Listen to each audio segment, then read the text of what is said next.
Alright, so today we're going to go over using substitution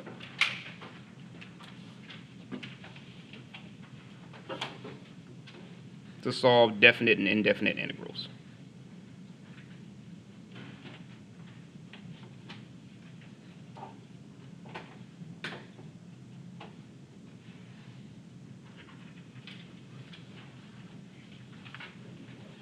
Okay, so in other words, our goal, well, I guess you could say goals,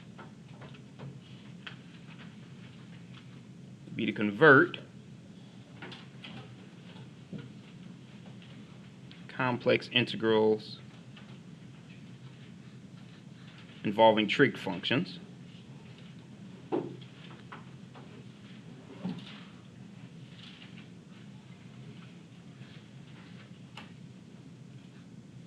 to the integrals u to the n du, which is u to the n plus 1 over n plus 1, or the integral of whichever trig function we happen to be using.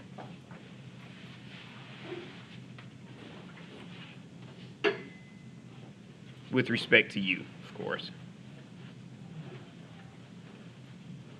So that could be sine, cosine, secant squared, whichever one. Alright, so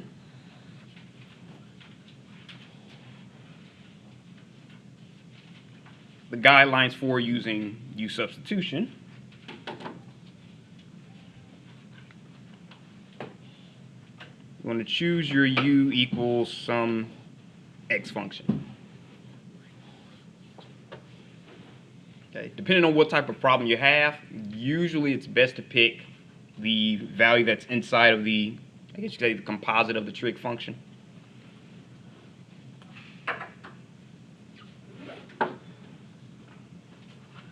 Okay, and this is just one of those sometimes situations.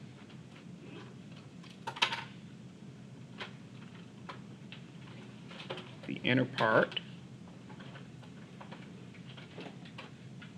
of a composite trig function. Okay. So for example, what I mean by that is, let's say if you have cosine of x to the third, you'll let u equal x to the third.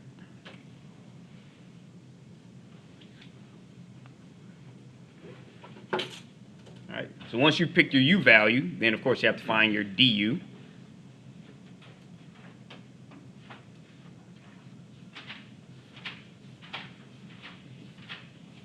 With respect to x.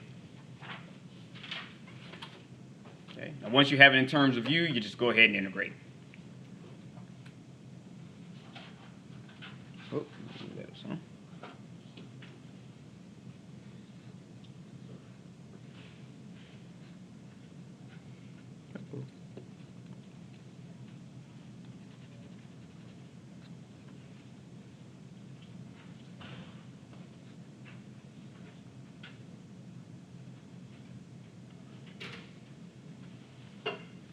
Okay. Then once you've integrated, after it's an integral of u and you do all the steps you need to, then you just convert it back to function of x, or in terms of x. So replace your u with your g of x.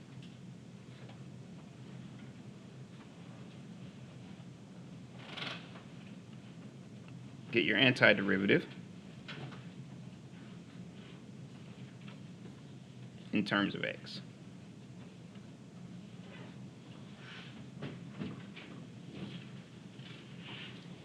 Okay.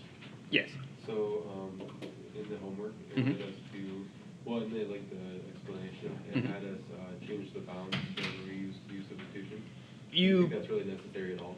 If you convert it back to x terms, then you don't have to change the bounds. Right, yeah, but if you want to keep it as u terms, then you'd have to change both x bounds. And to me personally, I never do that. Yeah. Always convert it back. Recommend. Oh yeah.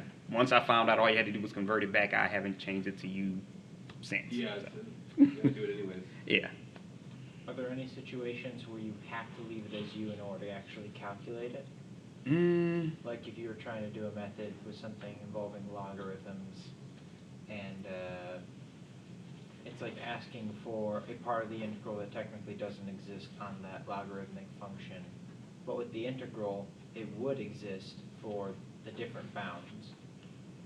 I'd have to see the problem. I can't think of one offhand. I'm sure with math anything's possible, but I can't think of one offhand. I don't think you'd run across one here. Probably in, if I had to say, maybe DiffEq you may run into one, but that's about it. Okay. So, all the times I've taught DiffEq, I've never seen one, so. But it is possible. I was thinking like in the same sense of the Hospital's rule or whatnot. Oh, with L'Hopital's rule, maybe, but even then it's just converted from there. So, and that's still mostly derivatives instead of integrals. So we should be okay. All right, and oh, sure, here you go. So the definite integral.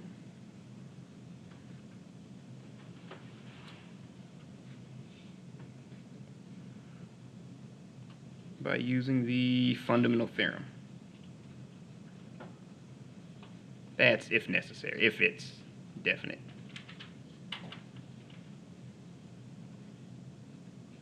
If it's indefinite, you'd stop at 4.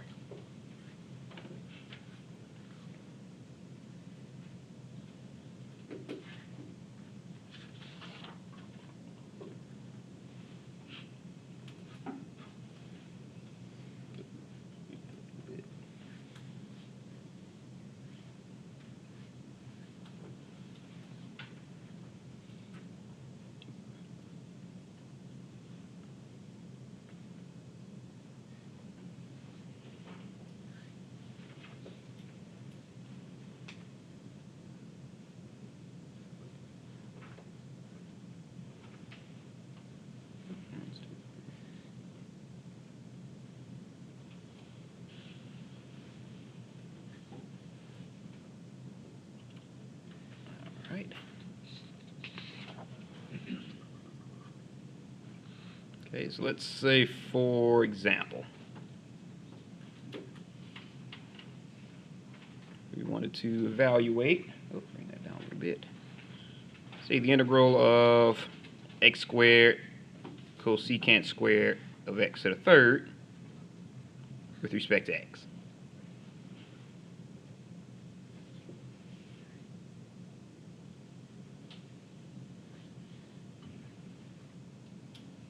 Okay, so you know you're dealing with an integral of cosecant squared. Okay, so the goal here is to create the integral of cosecant squared of u du, which equals negative cotangent of u plus c. Okay, so we're going to take all that gibberish and create a nice, neat little integral. Okay, so I'm just going to rewrite it. X squared cosecant squared x cubed dx. Let's say if we let x to the third equal u.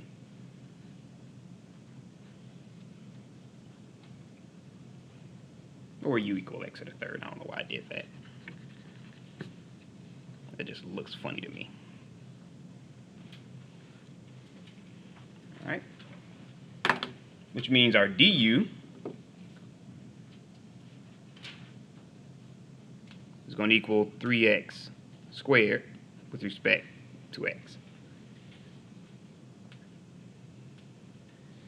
Okay. So if you look at your original integral, you have an x squared dx if you kind of switch it around a little bit.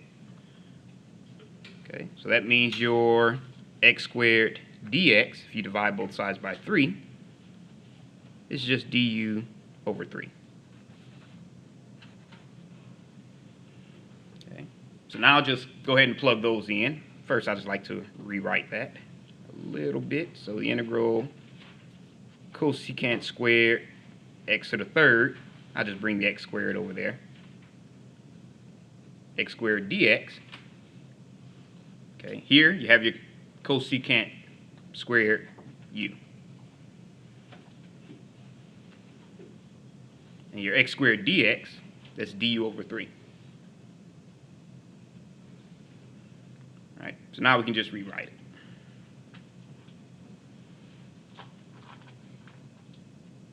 Cosecant squared with respect to u. Oh, you can say du over 3 or 1/3 du, doesn't matter.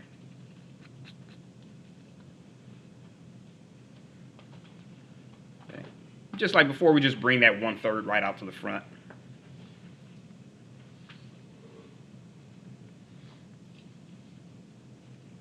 Which gives us cosecant squared of u du times 1/3.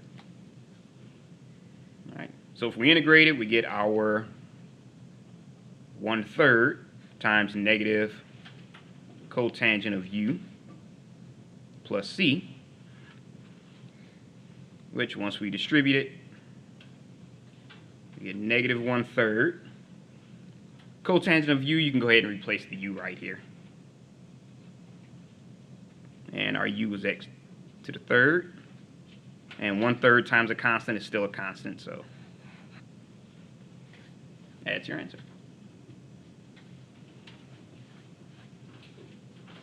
All right. So, then any questions? Yes. So we're supposed to memorize all of the table of integrals? Yep. All the Okay. your trig integrals.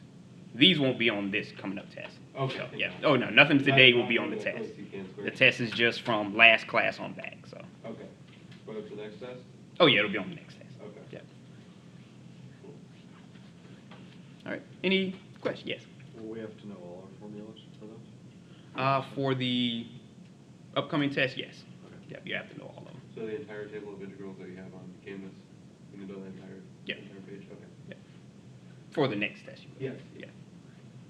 I think on Kansas, one of them is cut out. The only one I cut off were the hyperbolic integrals because we're not going over those. I think that's what it is. Like the second, yeah. Yep, I just cut off the hyperbolics because we're not going over those. Good. All right. Unless you want to go over hyperbolics, you can, but if you don't want to. My Calc 1 teacher would not talk about them. And I was surprised when I learned that they didn't want to go over them here. I was like, really? But for some reason they. Can you give they, a brief explanation of what it is? Hyperbolics is really not that bad Uh-huh. because the hyperbolic sine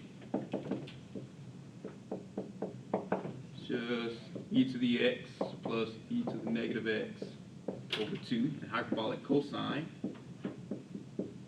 is e to the x minus e to the negative x over 2. Which means you differentiate them, and your derivative, which is really pretty similar to the regular sine h of x. It's actually, once you factor everything out, it's just hyperbolic cosine. So it kind of works out the same way. But I don't want to spend too much Right. time into it. Thank you. It's actually not too bad. So, Yeah, as you can Calc see, 1 it's... teacher, when I talked about it, he was like, no, I don't know what it is. Yep, they actually told us that we won't be going over hyperbolics here, so, yes. Would it be the same type of cycle where the derivative of hyperbolic cosine would be negative sine? Yep, Okay. yep, so it's almost identical. All right. So let's go to the next example.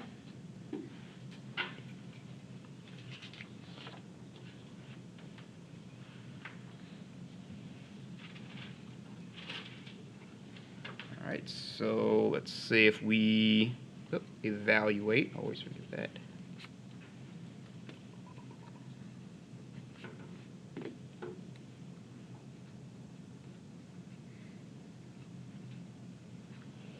Say the integral of x, sine x squared. We got the squared in there.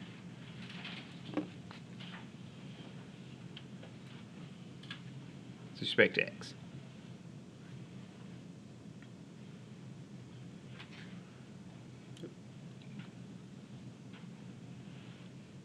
This one's the exact same way. We know we have a sine of x in there.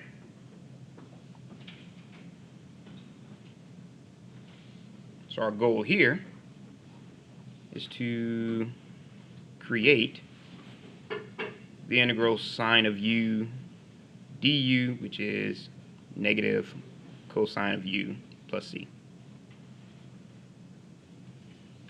Okay, so that's the goal here. Okay, so in this case, I'll just go ahead and rewrite it.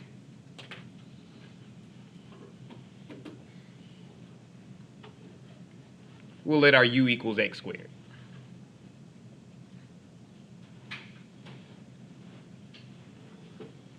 Okay, so we differentiate both sides. Our du is going to equal 2x with respect to x, which means our x dx, which is what we have up here, is going to equal du over 2.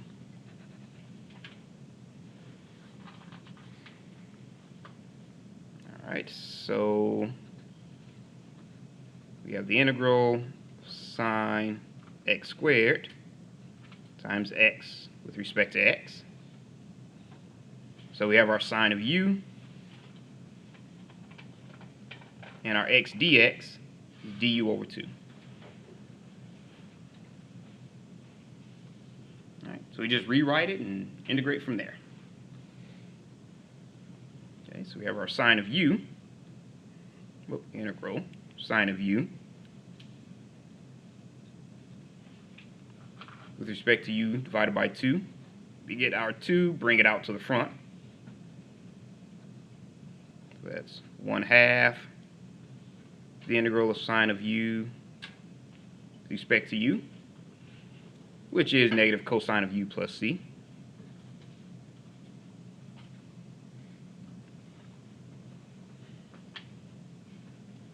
And once we replace our u, which is x squared, negative 1/2 cosine of x squared plus c.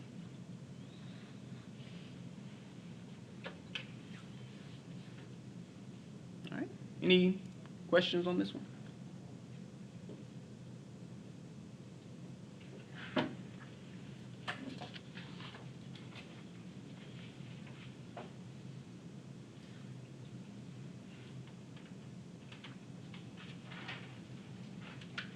All right. I'll let you get started on the next one. Could you put 2 up? Oh, I didn't hear you. Could you put 2 up? Oh, sure. Let me see if I can probably figure out another one. Let's say if we want to evaluate the integral of x sine of x squared plus 1 with respect to x. And let's say, I think I have another example here. Oop.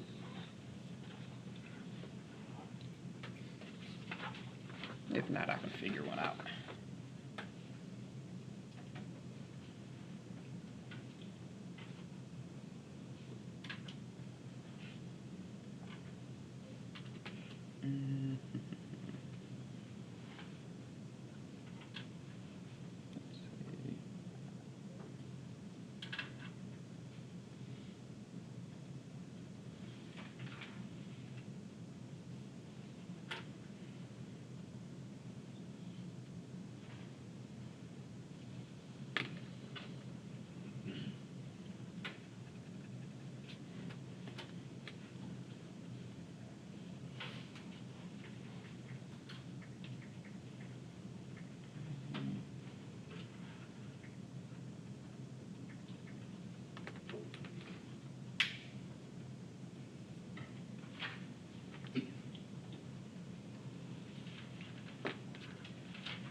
Make sure I didn't do that wrong.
Alright, so go ahead and integrate this one.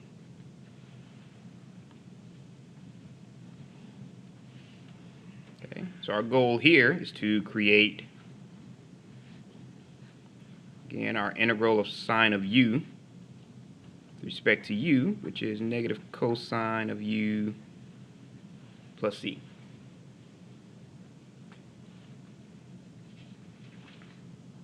Okay, let me go ahead and rewrite it.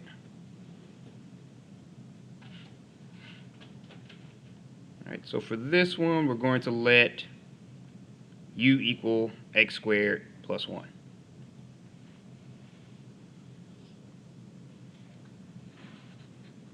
Okay, which means our du, derivative of 1 is 0, so that disappears.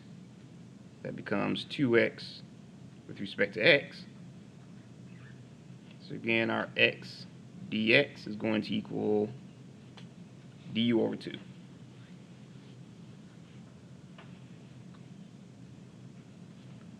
Okay, so that means our integral, and just kind of switch those around. Sine of x squared plus 1 times x with respect to x. It gives us our sine of u, and our x dx is du over 2.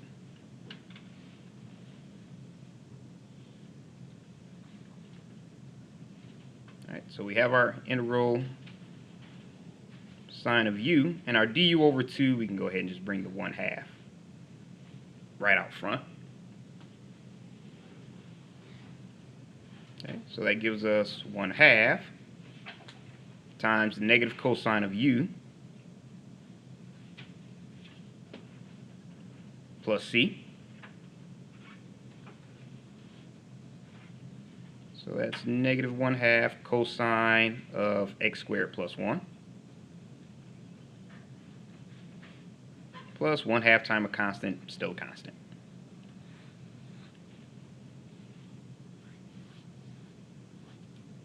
All right. Any questions on that one?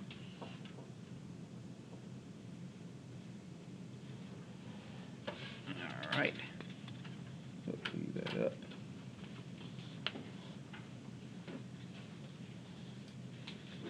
Okay.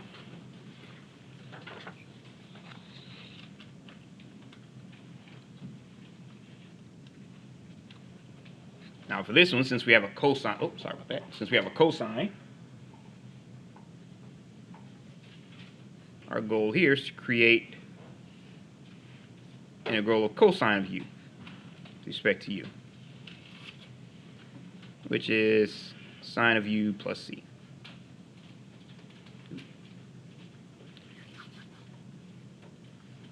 Alright, let me go ahead and just rewrite it. Cosine x to the 4th with respect to x. Okay, so here we'll let u equal x to the 4th, which means our du is 4x to the 3rd with respect to x, which means our x to the 3rd with respect to x is equal to du over 4.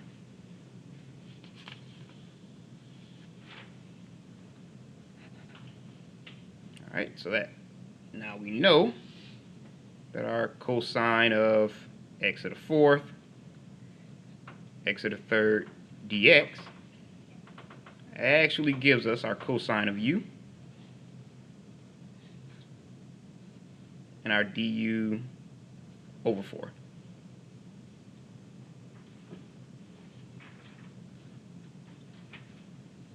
Okay, so we can actually get our 1/4 and bring it right out to the front. Cosine of u du. Okay, so we know that's sine of u. So 1/4 times sine of u plus c. And we can go ahead and replace our u, which probably could have done in that step. Our u is x to the 4th plus c. All right, so any questions on that one?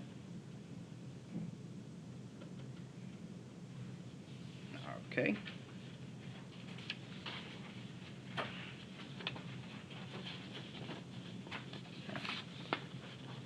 That's it.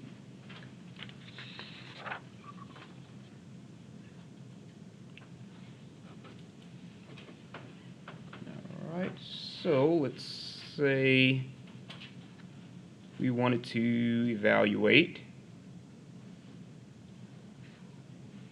the integral from 0 to 0.1